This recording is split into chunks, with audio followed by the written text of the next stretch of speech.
Soul Ministry mempersembahkan pengajaran dengan topik cara membaca firman Tuhan. Saya percaya pengajaran ini memberkati kita semua. Tuhan Yesus menyertai.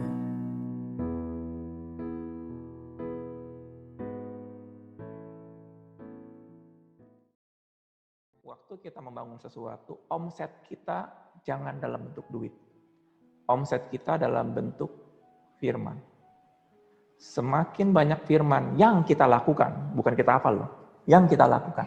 Sekarang kita moto adalah 80, 20, 80%. 20% firman, 80% praktek. Artinya kita punya modal 20%, kita puterin.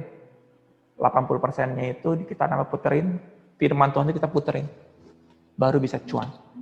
Nah, kalau itu kita lakukan, firman Tuhan yang 20%, nggak usah banyak-banyak. Ada satu ayat. Saya dulu waktu di Australia, saya cuman teringat sekali satu ayat yang Tuhan katakan, apabila kamu disuruh berjalan 1 kilometer, berjalan 2 kilometer. Kenapa saya ayat ini ingat sekali? Karena itu saya lakukan dulu di Australia. Saya kerja, gaji saya kecil, segala macam itu saya lakukan. Apa yang terjadi, itu yang saya puterin loh. Modalnya saya puterin. Karena saya nggak punya, saya bukan bos bekerja, omsetnya di mana? Omset saya itu saya puterin. Apabila kamu disuruh berjalan 1 kilometer, berjalan 2 kilometer. Dari awal saya kerja sampai akhir, gajinya saya nggak terlalu naik. Saya termasuk orang yang paling kecil gajinya di situ. Tetapi saya punya pekerjaan 3 atau 4 orang saya kerjakan. Apa yang terjadi? Omset saya berlipat. Kenapa? Pada waktu kesehatan saya benar-benar luar biasa. Saya nggak pernah sakit waktu kerja. Saya naik motor di luar negeri itu nggak kayak di sini. Di sini kalau mau hujan segala macam masih bisa tahan lah. Siapa di sini naik motor kehujanan? Pernah? Apa nggak ada yang pernah ya? Terus, paling minggir sedikit kali ya. Kalau misalnya nggak minggir, jalan terus, amsyong nggak di tengah jalan. Paling ada. Oke, jalan terus. Sakit nggak? Harus sakit nggak? Lemah sekali apa ya? Kena hujan sedikit aja, amsyong. Saya sana musim dingin, itu masih itu kalau siapa pernah pergi sini ke puncak naik motor? Ada yang pernah pergi ke puncak? Pernah? Coba ke puncak nggak pakai jaket. Cobain ke puncak nggak pakai jaket. Itu dinginnya waktu saya di luar negeri naik motor. Tapi saya pakai jaket. Tapi karena cuman 9 derajat, 8 derajat naik motor, itu blok mesin saya pegang, nggak berasa. Itu panas blok mesin, saya pegang nggak berasa. Tapi mengurangin lah, saya jadi menghangat saya pegangin blok mesin, jadi satu-satu pegangin di sini tangan. Jadi saya kerja, bayangkan, waktu dingin seperti itu saya nggak sakit. Omset saya bertambah. Karena kenapa? Yang saya puterin, bukan duit. Yang saya puterin, firman Tuhan. Saya puterin dalam hidup. Saya puterin. Nama mirip kayak kita dalam berusaha ya. Buka toko. Modal kita puterin makin besar. Makin besar. Makin besar. Makin besar. Sama juga. Firman Tuhan itu jangan banyak-banyak. Kalau kita pernah ada jualan toko, biasanya kalau jualan kelontong yang makin banyak, biasanya kurang begitu sukses dibandingkan agen. Agen itu jualan satu barang. Biasanya yang setahu saya, agen itu lebih cepat berhasil dibandingkan buka kelontong ya. Sama juga, kita dalam firman Tuhan jangan buka kelontong. Apa tuh? Segala macam tahu. Tapi hari kita nggak fokus. Kita mendingan jadi grosiran, agen. Satu ayat, kita puterin. Akhirnya itu berlipat. Ya. Saya dengan satu ayat, apabila kamu disuruh berjalan 1 kilometer, berjalan 2 kilometer, itu saya puterin terus dalam bekerja. Saya puterin. Saya waktu bekerja nggak ngeluh. Pernah saya cerita sama Aling, kerjaan beberapa orang saya kerjakan karena dia tiba-tiba nggak masuk, saya mesti kerjakan semua. Yang harusnya saya pulang jam 10 malam, saya pulang sampai jam 1 malam. Saya kerja di mall. Jadi kalau di mall itu nggak bisa nungguin kita. Semua udah pada pulang, semua sepi, sendiri. Di food court. Pernah nggak ke mall? Yang tadi sendirian doang, nggak usah gitu, yang lain sudah tutup semua. Pernah nggak? Sedih nggak? Sedih kali ya. Semua sudah pulang, tapi saya kerjakan. Pas waktu itu saya sudah beli motor. Jadi saya pulang nggak usah nungguin bus. Gimana kalau misalnya saya masih naik bus jam 1 malam? Nginep lah akhirnya. Tapi saya kerjakan. Kenapa? Disuruh berjalan 1 kilometer, berjalan 2 kilometer. Omset itu saya putar. Saya putar. Apa yang terjadi? Saya cuan gede. Karena saya firmannya saya puterin. Sama juga sekarang. Firman Tuhan kalau nggak kita puterin, mungkin kita yang berputar. Benar ya? Kalau firman Tuhan kita nggak puterin, akhirnya kita yang berputar. Nah, perlu yang namanya, apa cara mengenal? Karena ini kan jadi duit. Benar-benar jadi duit. Firman Tuhan yang saya baca tahun 92, itu masih banyak sampai hari ini saya masih teriang-iang yang Tuhan katakan. Jadi, waktu Hardy sama Rosa membaca firman Tuhan, cara pandang ini penting sekali. Kalau cara pandangnya nggak bisa, nggak dapat, akhirnya ini, udahlah, karena disuruh sama Koengki baca, ya sudah saya baca. Nggak ada passion. Waktu nggak ada passion, pada waktu kita berjualan barang, hari pertama jualan, rugi. Biasanya kita berhenti ya jualannya. Kita modal misalnya, ada modal 1 juta, hari pertama, barangnya rusak, tinggal 500.000, sedih nggak? Sedih ya. Biasanya kebanyakan kita besok kita ngomong, udahlah jangan jualan lagi lah, cari yang lain aja. Gitu kan ya. Kalau cara pandang kita tidak kita asah, pada waktu kita turun omset kita akan stop. Tetapi kalau kita tahu, enggak, ini pasti menguntungkan. Kenapa? Ini belum ada yang, ini barang ini benar-benar bagus banget. Barang ini diperlukan sama ini, dan belum ada orang yang jualan, cuman gua doang. Apa yang terjadi? Kita bertahan kan. Tapi kalau misalnya hari ini kita jualan barang, berjejer nih, toko beras semua, dari ujung ke ujung, kita hari pertama jualan modal 1 juta, akhirnya rusak, tinggal 500.000. Sedih nggak? Sedih. Biasanya kita give up biasanya. Aduh, susah juga jualan beras gini ya. Gimana bersaing? Saya jual segini, akhirnya yang beli ke toko sebelah, Kesel nggak? Kesel kalau misalnya gini. Siapa yang nggak kesel? Bohong kalau nggak kesel. Kita jualan barang yang sama, orang yang customer belinya ke sana terus. Mungkin besok kita akan ngomong, cari yang lain lah ya. Jualan yang lain nggak laku kali barang kita. Itu cara pandang kita. Tapi kalau kita bisa jualan barang, waktu kita jualan biarpun rugi, dari modal 1 juta tinggal 500.000. Tapi kalau nggak ada yang jualan, cuman kita doang yang jualan, kita masih ada punya harapan. Kenapa? Mungkin saya kurang dikenal. Pasti ibaratnya masih punya harapan, kita kerjakan lagi. Ini barang dibutuhkan orang, lu bagus. Yang orang lain tuh nggak punya, cuman lu doang yang punya. Semangat keluar. Waktu semangat keluar, kita tetap kerjakan. Karena kenapa? Ini barang ini bagus banget. Tetap kita jalani. Bukannya waktu kita jalankan, aduh, nggak ada semangat. Enggak. Sama juga firman Tuhan. Firman Tuhan kalau misalnya kita tidak hari rugi, kita bisa lihat, ini firman Tuhan ini bagus nggak ya? Ada orang lain punya nggak sih sebenarnya? Ya memang orang firman Tuhan punya, tapi cara pandang kita bahwa ini orang lain nggak ada yang punya. Kalau kita jualin terus firman Tuhan ini, bukan jualin firman Tuhan, artinya kalau kita lakukan seperti ini nggak ada orang punya nih. Cepat atau lambat pasti nanti gue jadi distributor, pasti gue jadi agen, gue pasti bisa bikin pabrik segala macam. Nah, visi di sini nggak bisa kita dalam membaca cuma dibaca, tidak ada visi maju.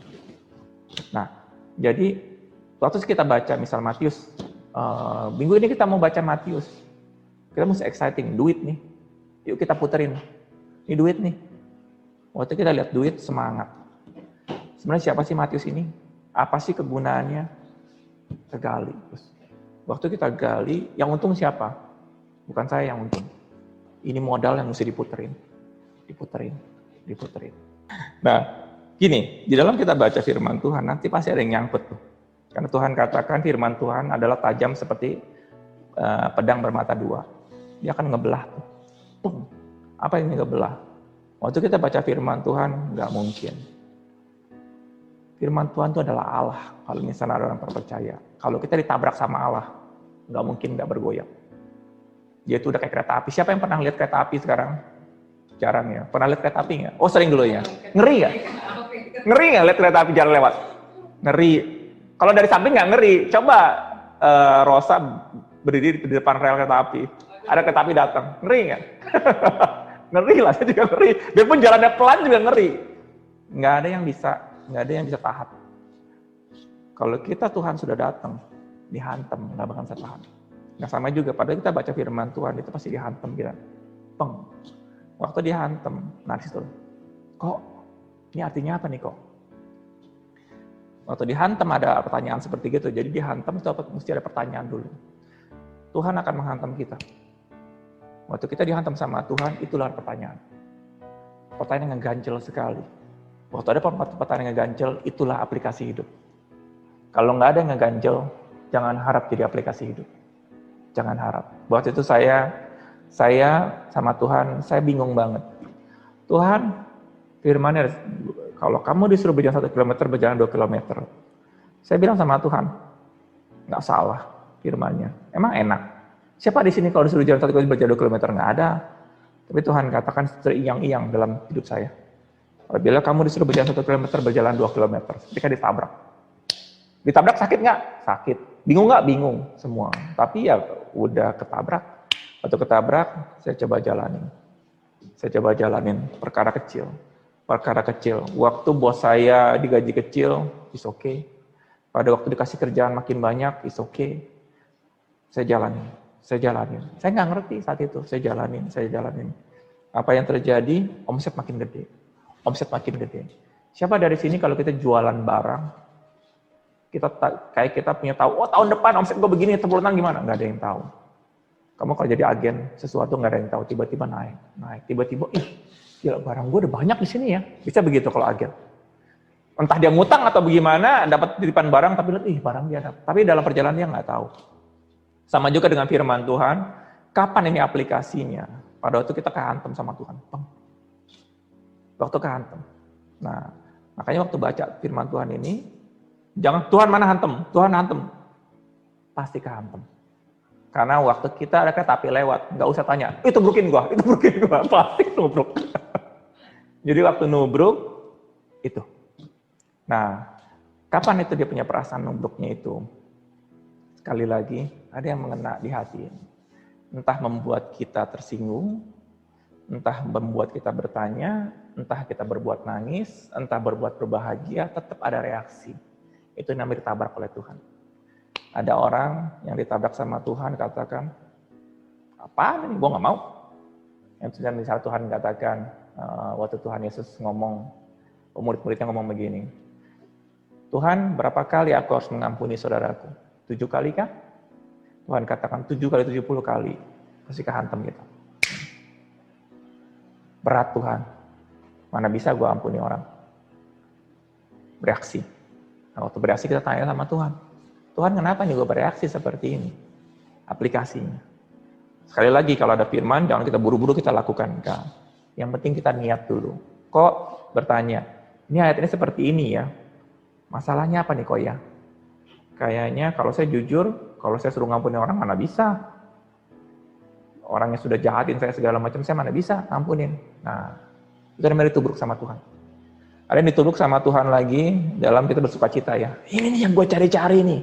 Sama ini gue cari-cari. Ini ditubruk sama Tuhan. Ada yang kita tuh baca kita nangis. Tuhan sorry, selama ini gue berbuat begini. Pertobatan. Sekali lagi ada. Nah tetapi sekali lagi firman Tuhan itu bukan sudah kena, udah gitu kita lupakan. Misalnya dikatakan, apabila kamu suruh berjalan 1 kilometer, berjalanlah 2 kilometer. Gue sudah lakukan dulu 10 tahun yang lalu.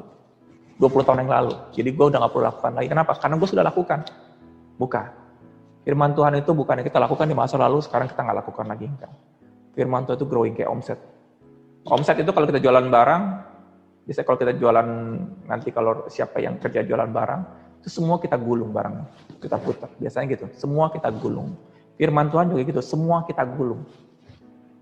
Bukan hanya satu barang. Kalau kita jualan toko, semua kita jualin kan, kita gulung, akan naik semua. Entah yang mana barang nggak laku atau barang yang laku, tapi kita semua jual di situ. Nah, nanti pun kita lihat mana yang kita firman Tuhan yang dulu kita ngelihat mengerti, ternyata salah mengerti, Kita coba inventaris. Semua, oh ternyata gue dulu berpikir begini, ternyata bukan begini artinya. Belajar, itu namanya pertobatan, perubahan pikiran. Kita mau direvisi sama Tuhan. Itu di situ. Kapan kita taunya? Nanti ada punya, pasti ada di situ. Tapi kita nggak bisa nggak baca. Kita nggak bisa nggak baca. Minimal kita tahu. Kayak pernah saya ngomong kan, kalau engkong kita tentang shopping, nggak mungkin kita cari tahu engkong kita tuh siapa. Minimal kita cari tahu siapa namanya. Minimal di situ. Ya, nah jadi sekali lagi kita mau baca di Matius adalah kita mau growing. Kenapa kita mau growing? Bagaimana sih cara bacanya?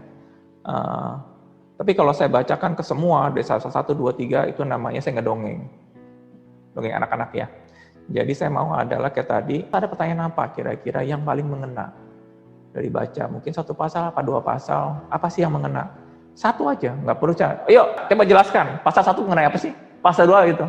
Itu bukan cara kerja Tuhan. Cara kerja Tuhan bukan begitu. Cara kerja Tuhan bukan, ayo coba jelasin pasal 1, kalau misalnya ini akhirnya membuat orang menjadi guilty. Kenapa? Aduh, kok saya belum baca? Kenapa saya sibuk? It's okay. Jangan ada namanya guilty pada waktu kita suruh sesuatu, waktu kita lakukan. Ada beberapa teman-teman kita, besok mau ujian, belum didengerin 1 video pun. Akhirnya lembur 1 malaman. Ngejar target. Bagus, minimal dikerjakan, tetapi bukan begitu cara kerjanya. Cara kerjanya bukan menimbulkan guilty. Atau bukan kejar-kejaran kita ke sekolah, ya besok mau ulangan, yuk kita pelajarin semua, bukan.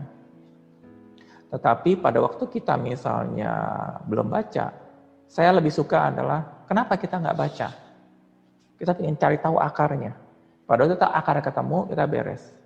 Nah, kadang-kadang kita nggak tahu akarnya apa. Dan jangan menghukum diri sendiri. Jangan.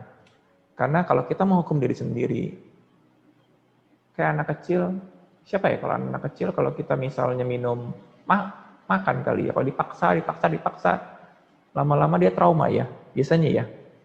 Saya nggak tahu, saya dulu sih nggak pernah dipaksa, saya melakukan sesuatu, saya kabur kemana-mana, jadi nggak ada ini. Nah, sama juga kita dalam membaca firman Tuhan, jangan ada paksaan, tetapi ada satu keinginan dari hati keluar. Entah, Tuhan saya cuma bisa baca 1 minggu cuma 1 ayat, oke. Jangan katakan, wah saya baca 3 buku, Matius, Markus, sudah beres semua. Saya cuma baca 1 ayat doang. Wah saya nggak ada apa-apanya ya, dengan Bu Yolanda. Kok saya begini segitu? Selama kita ada niat, Tuhan saya mau Tuhan. Tuhan tolong tunjukkan saya jalan. Tuhan tolong saya. Itu saya lebih suka di sana. Jangan kita membandingkan satu dengan yang lain. Jangan. Pada waktu kita kata, udah baca belum? Terus ngomong, iya ya, kenapa 1 minggu kita nggak mau baca ya? Masalahnya apa ya di sini ya? Jangan melakukan segala sesuatu karena kita bersaing sama kiri sama kanan. Oh, Hardi udah baca yang 5 pasal, saya belum baca. Akhirnya jadi guilty. Pada waktu kita nggak bisa baca, tanya, oh mungkin saya sibuk kali ya. Tuhan, saya 1 minggu sibuk, saya capek banget setiap hari. Tuhan maklum. Benar-benar Tuhan maklum. Waktu Tuhan maklum, tetapi kita minta sama Tuhan, Tuhan, tolong berikan saya waktu. Tolong berikan saya tenaga. Tolong berikan saya pikiran untuk saya bisa baca. 1 ayat ya Tuhan. Kita minta sama Tuhan. Tuhan akan membukakan. Jangan kita bilang, aduh saya disuruh. Saya harus melewati Ibu Yo kemarin udah baca 3 buku, saya mesti 4 buku. Hasilnya nggak bakal bagus. Saya jamin. Kenapa saya bilang saya jamin? Setelah udah baca 4 buku, 5 buku mau ngapain? Udah beres, saya sudah kalahkan Ibu Yo. Kita nggak bakal baca lagi. Tapi kalau kita ngomong sama Tuhan, sorry saya nggak bisa baca, saya nggak mengerti juga. Tuhan tolong tunjukkan kepada saya jalan. 1 ayat aja, jalan. Selangkah demi selangkah. Namanya orang kayak bayi, aku bisa lari? Belum. Selangkah aja. Jatuh? Bisa jatuh. Siapa sih ini jadi bayi yang nggak pernah jatuh? Saya juga nggak tahu dulu ya, pasti semua kita jatuhnya bayi ya. Gedebuk, begitu, entah benjol, apa segala macam. Apakah waktu benjol diomelin sama emaknya? Enggak. Kamu sudah mau berdiri, udah bagus. Siapa di sini kalau yang punya bayi, yang langsung lahir, langsung lari kemana-mana? Ada nggak? Nggak ada. Bayi itu ada pertama dia ngerangkak dulu ya. Setelah ngerangkak, seneng liat ngerangkak. Terus waktu bayi itu bisa berdiri aja, seneng banget. Saya belum punya bayi, tapi saya ngeliat bayi berdiri aja. Cuma berdiri tok loh. belum berlari, saya udah senang banget. Ada satu perubahan. Nanti berdiri, dia bisa berjalan sambil pegangan, segala macam. Begitu. Di dalam Kristenan juga begitu. Di dalam kekristenan jangan kita membandingkan kiri dan kanan seolah-olah saya harus bersaing sama kiri dan kanan. Hati-hati. Pada waktu kita bersaing kiri kanan di sana, Tuhan nanti nggak ada dalam hidup kita. Yang ada adalah kita harus jadi nomor satu, harus mengalahkan kiri dan kanan. Jadi kalau belum dapat mau baca, tanya sama Tuhan. Tuhan, ada masalah apa saya ya? Tolong tunjukkan kepada saya. Mungkin saya ada problem di sini. Tuhan akan ngomong. Tangkap ya? Jadi ada sesuatu yang harus lebih banyak kita ngomongin. Iya ya. Kemarin kita ada ngomongin soal, kayak ada ngomong seperti begini. Kira-kira apa ya artinya ya? Diskusi. Itu baik sekali. Kenapa? Jadi nanti Tuhan akan ngomong tuh. Tuhan akan ngomong. Mungkin juga Tuhan akan ngomong. Coba baca Matius. Waktu Tuhan ngomong sendiri sama Hardi, baca Matius. Bisa ngelak kan kita? Gak mungkin ngelak. Gak mungkin. Kenapa? Kita seperti kayak ditabrak kereta. Berasa dan seperti kayak yang tadinya disuruh baca satu pasal, kamu akan baca 30 pasal. Kenapa? Ada suara Tuhan kayak. Itu yang dikatakan ditabrak sama Tuhan. Cara gimana? Berdiri. Tapi harus pergaulan yang baik akan menghasilkan kebiasaan yang baik. Benar ya? Pergaulan yang buruk akan merusak kebiasaan yang baik. Tapi kalau kebiasaan yang baik akan menambah kebiasaan akan lebih baik lagi, lebih baik. Dari mana itu kebiasaan yang baik? Sering ngobrol soal Tuhan. Entah mau bertanya, entah bagaimana. Jangan terlalu ngomongin soal masalah. Jangan COVID terus ini ngomongin. Atau Instagram terus, atau Facebook, segala macam. Jangan. Jadi di situ waktu kamu growing, waktu kamu membicarakan, nanti akan naik. 1 ayat, 2 ayat. Gimana kau taunya? Kamu pasti tahu. Nggak mungkin nggak tahu. Ada satu ilustrasi bagus banget. Nah, Aling memang belum hamil. Bu Yoy belum hamil. Rosa lebih karena belum nikah ya. Tapi nanti kalau waktu hamil, biasanya ibu-ibu akan jauh lebih tahu dibandingkan laki-laki. Dia ada sesuatu ya, gua hamil. Ada sesuatu yang keluar. Nah, sama juga firman Tuhan itu harus dikandung. Nggak bisa langsung keluar jadi anak. Jadi benih. Tapi yang tahu siapa? Hardi sendiri. Yang tahu siapa? Rosa sendiri. Yang tahu Bu Yolanda, Pak Daniel, Aling sendiri. Kita sendiri yang tahu. Kita lagi mengandung. Nah, setelah mengandung, besar, baru keluar anak. Di situ. Kapan tahunya? Hardi sendiri tahu. Rosa sendiri tahu. Situ ya. Sama satu, prinsipnya kita ngomong ada 20% firman, 80% praktek. Nanti praktek, waktu baca. Waktu kita praktek, belum tentu semua sama prakteknya. Karena ada yang ganjel di mana yang lakukan. Di situ. Oke.